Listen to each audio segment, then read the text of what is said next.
Shalom, shalom la famille, shalom bien-aimés, bienvenue à notre temps de méditation matinale. Je suis Mélène Babella, assistant pasteur. J'ai été mandatée pour conduire ce temps de méditation. Avant de commencer, comme nous savons bien le faire, nous allons rendre grâce à Dieu. Parce que nous sommes de ceux-là qui ont compris que si nous nous levons ce matin, ce n'est pas un acquis du tout. Ce n'est pas parce que nous sommes meilleurs, mais c'est la grâce de Dieu. Voilà pourquoi nous prenons le temps de nous arrêter pour dire Seigneur, merci. Père, merci pour tout ce que tu fais. Merci pour ce jour qui s'est levé. Le jour que tu as fait, Père, nous croyons que c'est un jour de joie pour nous. Merci pour le souffle de vie qui nous a été renouvelé. Béni sois-tu pour tes bontés, tes grâces que tu renouvelles encore, Seigneur, ce matin. Nous croyons, Seigneur, que tout est nouveau en ce jour. Tu renouvelles toutes choses dans nos vies, quelle que soit la manière dont nous avons passé la journée d'hier, la manière dont nous nous sommes couchés. Nous croyons et déclarons que ce jour, Seigneur, tu renouvelles toutes choses dans nos vies. Merci, Père, pour la grâce que tu nous accordes de commencer cette journée dans ta présence avec toi, en passant du temps, Seigneur, dans la méditation de ta parole. Béni sois-tu pour ce que tu fais pour nous et pour ce que tu vas encore faire, Seigneur, au travers de nous. Que toute la gloire, Père, te revienne au nom de Jésus. Amen. Une fois de plus, bienvenue à notre temps de méditation matinale. Je vais lire la parole du Seigneur dans 1 Roi au chapitre 18. Je commence à lire le verset 1 juste pour nous mettre dans le contexte. Bien des jours s'écoulèrent et la parole de l'Éternel fut adressée ainsi à Élie dans la 3e année. Va, présente-toi devant Akab et je ferai tomber de la pluie sur la face du sol. Au verset 41, et Élie dit à Akab, monte, mange et bois, car il se fait un bruit qui annonce la pluie.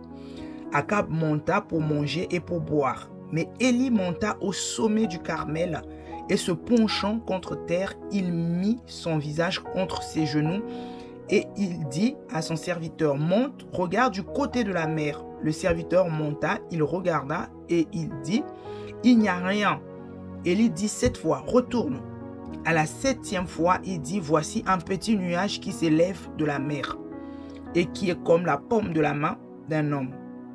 Élie dit, monte et dit à Akab, attelle et descend afin que la pluie ne t'arrête pas.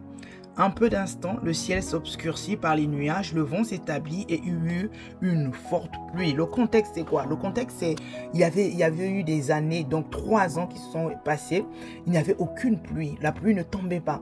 Et Dieu, comme on a lu, s'est adressé à Élie pour dire à Élie, vas-y, va dire au roi qu'il va pleuvoir.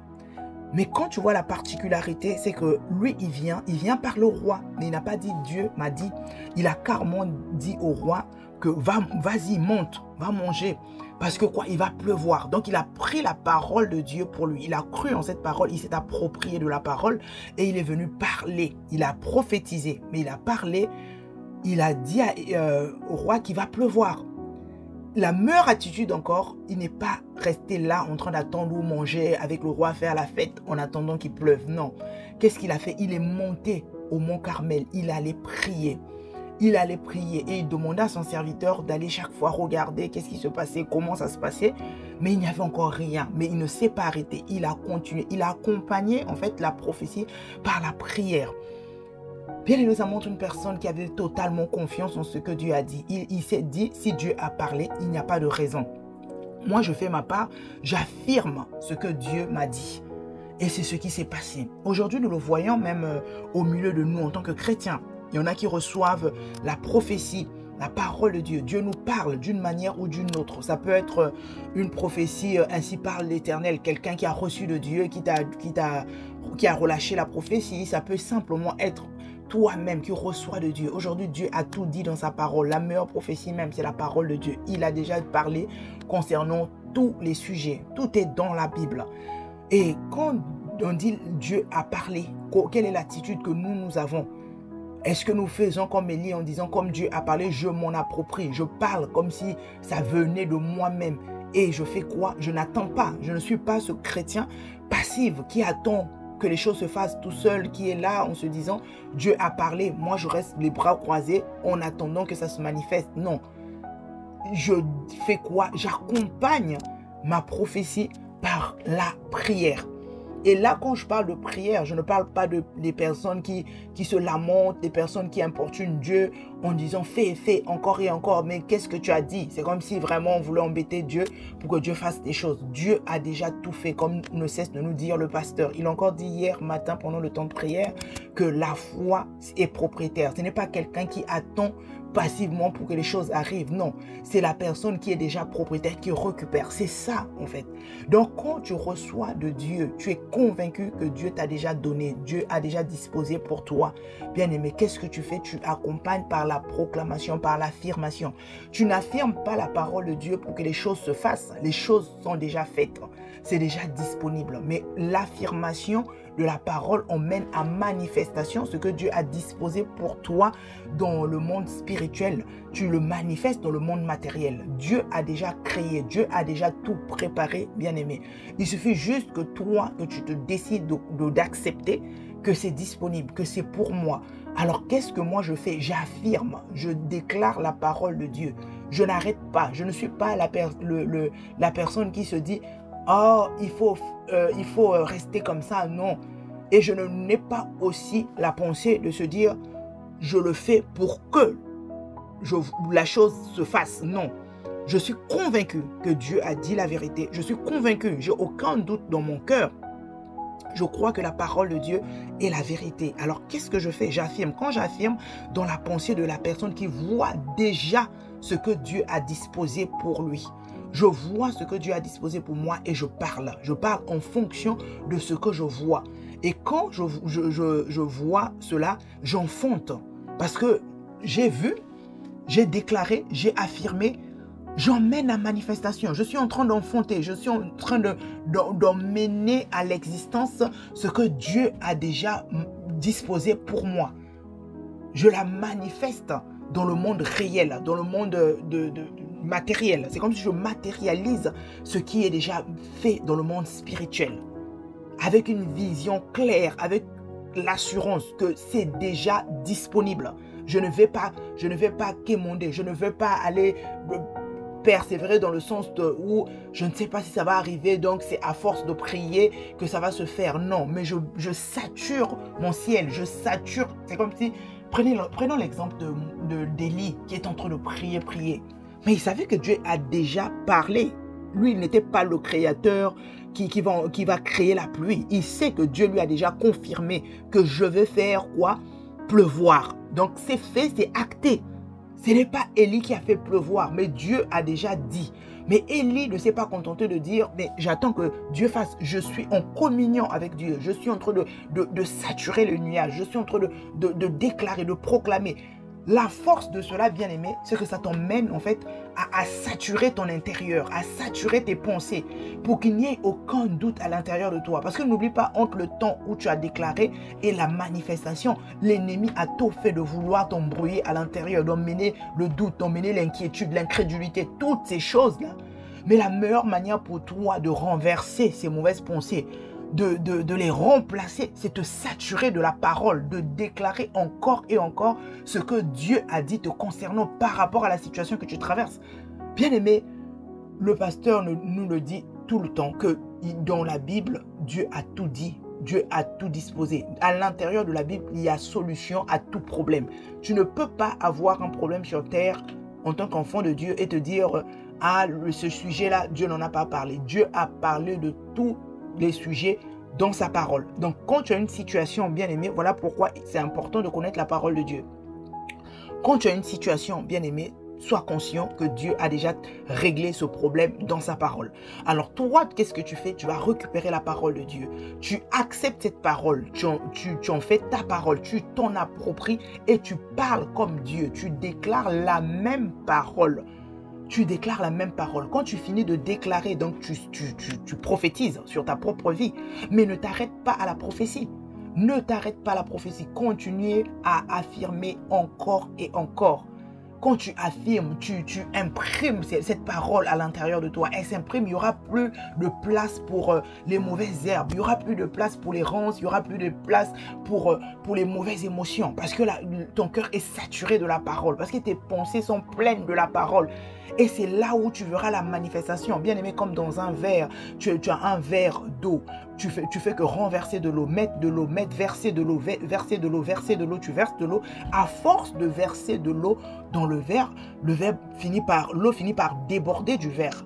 Donc tu satures de l'eau dans ton verre. Tu remplis encore et encore et encore. Même s'il y avait un fond sale, à force de mettre de l'eau propre, tellement de l'eau propre va déborder, ce qui était de sale là va disparaître.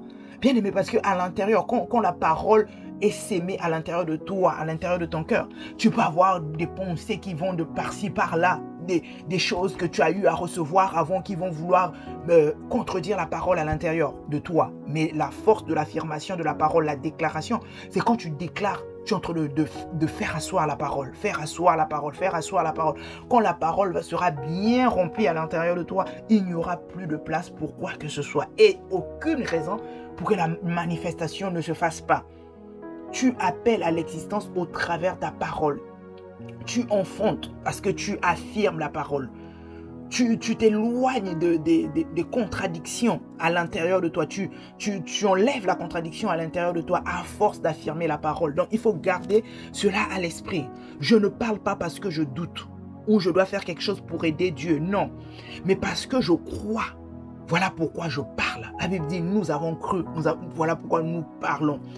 Toi et moi aussi, croyons et parlons. C'est vraiment important. C'est par la parole que tu emmènes à manifestation la parole de Dieu. Ne sois pas une personne qui... Tu traverses une situation, tu es là en disant « Seigneur, Seigneur, oh Seigneur, manifeste ta parole dans ma vie, manifeste ta parole. » Mais bien aimé, Dieu va te dire « Mais moi j'ai déjà tout fait. » Ma parole est déjà manifestée dans le monde spirituel. C'est à toi maintenant de l'établir dans ta vie. C'est à toi d'emmener à la manifestation de cette parole dans ta propre vie, dans ta situation. Ce n'est pas parce que tu te lamentes, ce n'est pas parce que tu pleures, tu cries, tu sautes que ça va, j'allais dire, ça va changer les choses. Non.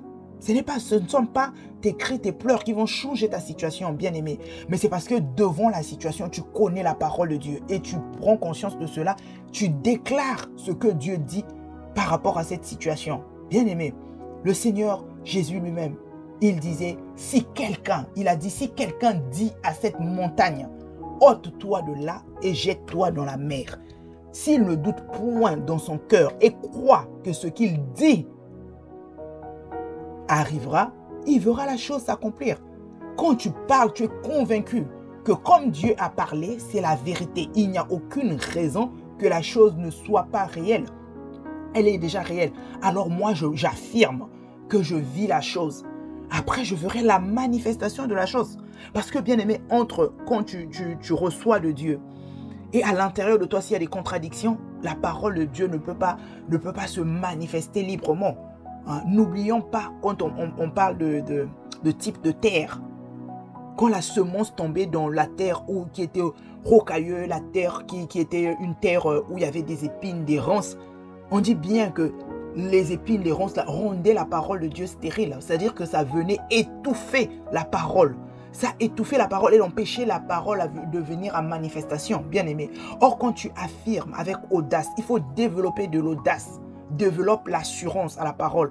Quand tu affirmes, tu enlèves le doute, tu enlèves les épines, les ronces, toutes ces choses qui peuvent étouffer la parole, qui peuvent rendre la parole inefficace, vont partir et la parole va simplement s'épanouir. La parole à l'intérieur de toi est tellement, ça déborde que tu vois la manifestation de cette parole.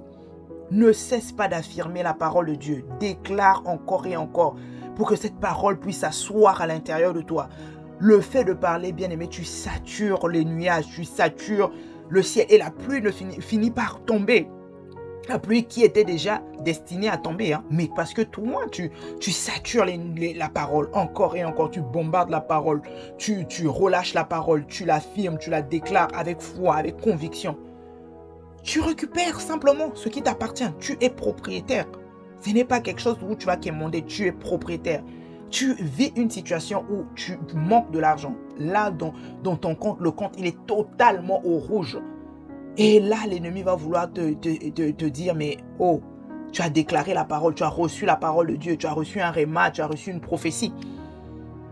Bien aimé, c'est là où tu comprendras que non, ne t'arrête pas à la prophétie. Il ne faut pas s'arrêter à la prophétie seulement. Quand tu reçois la prophétie, il faut continuer à affirmer. Parce que si dans la situation dont je parle, l'exemple que j'ai pris, tu manques d'argent, ton compte est au rouge. Tu fais quoi? Tu as une prophétie. Entre la réalité et la prophétie, qu'est-ce que tu fais par la suite? Bien-aimé, ne te tais pas. Surtout, ne te tais pas. Ne ferme pas la bouche. Ne sois pas silencieux. Ne reste pas tranquille. Ne baisse pas les bras. Déclare la parole. Je crois que le Seigneur est mon berger. Voilà pourquoi je déclare que je ne manque de rien. Tous mes besoins sont pourvus. C'est là où tu verras que les ressources disponibles pour toi dans le monde spirituel vont se manifester dans ton monde naturel. Parce que tu es là, tu es en train de saturer la parole. Là où l'ennemi va vouloir mettre le doute, là où il va commencer à vouloir enlever ta foi, bien aimé, la saturation, l'affirmation de la parole emmène ta foi à se fortifier. Et tu n'auras plus que, dans ta pensée, tu n'auras plus que la parole de Dieu. Il n'y aura plus aucune pensée de doute ou d'incrédulité. Mais il y aura la parole de Dieu qui vont être une pensée tellement forte à l'intérieur de toi que tu vas attirer ce que tu attends à manifestation. Tu vas faire venir cette chose à manifestation. Tu vas l'enfanter. Tu vas donner naissance de manière réelle à ce qui existe déjà dans le monde spirituel. Le corps malade. Bien-aimé, n'oublie pas que parole contre parole, c'est la parole qui va faire toute la différence. Tu sais ce que Dieu a dit concernant la santé de ton corps. La Bible dit que par les meurtrissures de Jésus, notre Seigneur, nous avons été guéris. Quand tu crois en cette parole, tu prends cette parole, tu déclares que je déclare la santé dans mon corps. À cause des meurtrissures du Seigneur Jésus, j'ai la santé, je crois. Et je déclare que mon corps est le temple du Saint-Esprit et qu'à l'intérieur de mon corps, la maladie n'a pas de place.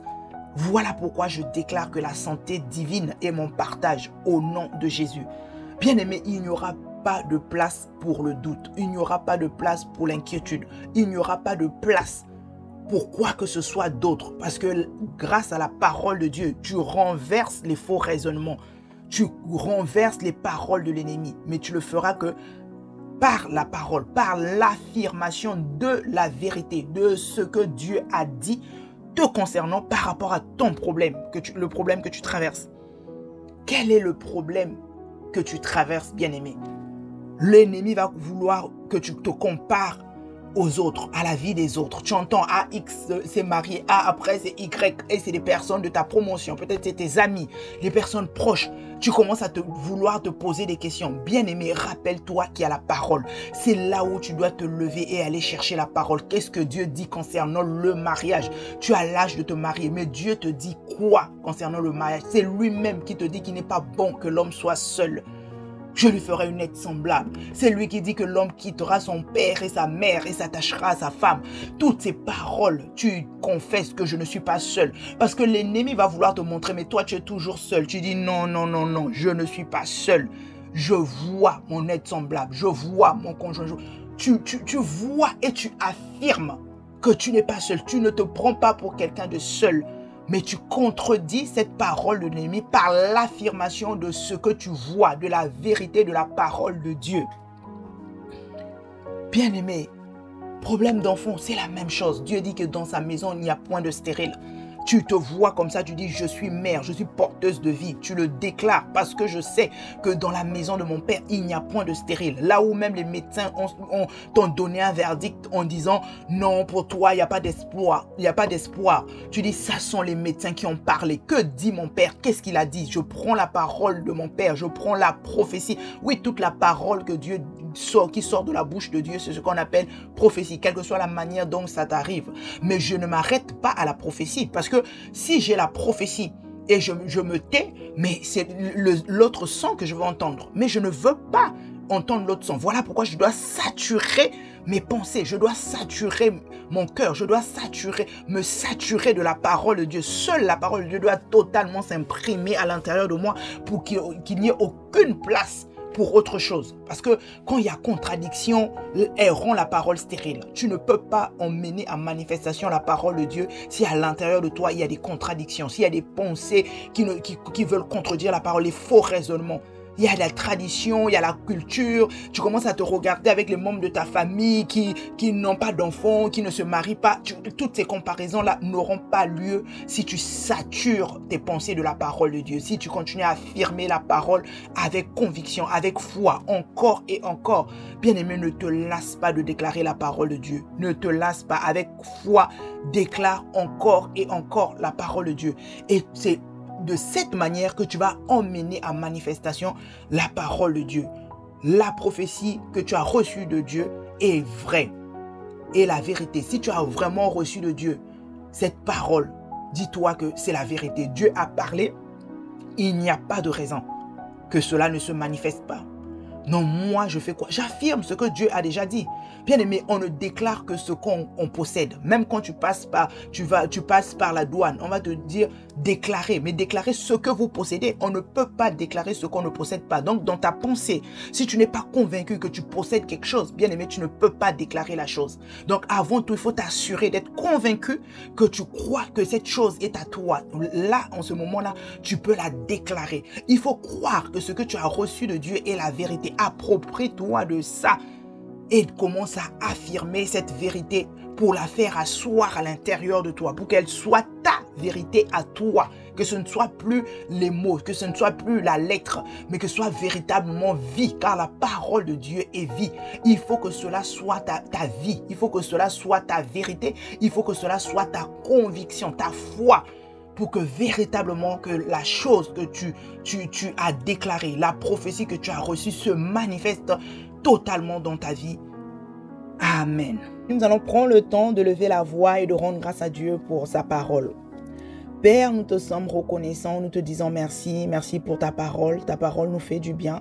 Béni sois-tu Seigneur parce que tu refuses de nous voir dans l'ignorance. Tu as besoin véritablement que nous soyons des personnes qui ont la connaissance afin que nous ne périssons pas. Seigneur, merci pour cela. Ta parole est véritablement la lampe à nos pieds et la lumière qui nous permet d'avancer. Ce matin, Père, tu nous donnes encore ta parole qui vient nous éclairer, ta parole qui endommage l'ignorance à l'intérieur de nous. Merci Père parce que nous comprenons encore Père qu'au travers ta parole, nous avons la possibilité de l'affirmer encore et encore. Nous refusons de nous arrêter à la prophétie. Même quand tu parles, nous devons accompagner ta parole par notre propre affirmation. Nous ne devons pas nous contenter de dire que j'ai reçu de Dieu et de passer à autre chose. Mais nous voulons véritablement nous prendre conscience que quand tu parles, nous devons nous aussi nous approprier de cette parole et l'affirmer encore et encore, afin d'emmener à manifestation ta prophétie dans nos vies. Afin, Seigneur, ô Dieu de gloire, que nous ne laissons aucune place au doute, à l'incrédulité, aux mauvaises pensées, mais que notre intérieur soit saturé de ta parole chaque jour. Au nom de Jésus, nous prenons la décision, Seigneur, de la méditer encore et encore, afin de la connaître et de pouvoir la proclamer, la déclarer dans chaque circonstance dans nos vies, quelles que soient les situations. Nous savons que tu as tout disposé pour nous. Tu as parlé pour tous les problèmes nous concernant. Voilà pourquoi nous refusons de nous inquiéter. Quand il y a une situation, nous allons chercher ta parole, parce que nous savons que ta parole et ta parole seule peut nous emmener véritablement à nous fortifier dans notre foi. C'est grâce à ta parole, Seigneur, que nous enfantons ce que tu as mis à notre disposition sur la terre. Béni sois-tu, Seigneur, pour cette vérité. Merci, Papa, que toute la gloire, Père, te revienne pour ce que tu fais dans nos vies, dans ton Église. Merci encore, Père, pour cette journée que tu nous as donnée, jour béni. Nous le croyons, parce que nous savons que c'est le jour que tu as fait. Et nous déclarons que cette journée est un jour merveilleux, un jour de joie, où nous allons encore nous réjouir, Seigneur, pour les bienfaits que tu vas encore faire dans nos vies, tes faveurs qui vont nous accompagner tout au long de cette journée, au nom de Jésus. Merci, Seigneur. Oh, nous croyons et déclarons que du lever du soleil jusqu'à son coucher, nous allons déclarer et proclamer la parole de Dieu. Tout au long de cette journée, nous saturons les nuages de nos vies au travers la parole de foi, de conviction, avec conviction, au nom de Jésus. Au sortir de chez nous, nous sommes rassurés, car nous croyons que les anges de Dieu campent autour de nous et nous arrache de toute forme de danger. Voilà pourquoi nous déclarons qu'il n'y aura aucun danger qui va s'approcher de nos maisons, aucun accident sur notre route au nom de Jésus. Nous allons marcher selon l'Esprit tout au long de cette journée et nous n'accomplirons pas les œuvres de la chair au nom de Jésus. Notre seul conseiller, c'est l'Esprit de Dieu. Dans tout ce que nous allons faire, dans nos choix, dans nos décisions, le Saint-Esprit seul est notre conseiller, esprit de sagesse. Nous marchons selon la sagesse divine tout au long de cette journée au nom de Jésus. La parole de Dieu est notre lumière qui va nous permettre d'être éclairés tout au long de cette journée. Nous marchons de manière éclairée afin de ne pas trébucher sur le chemin au nom de Jésus. Seigneur, merci. Nous croyons et déclarons que le Seigneur est notre berger. En cette journée, tous nos besoins sont pourvus. Tout ce dont nous avons besoin, toutes les ressources nécessaires pour cette journée sont pourvues au nom de Jésus.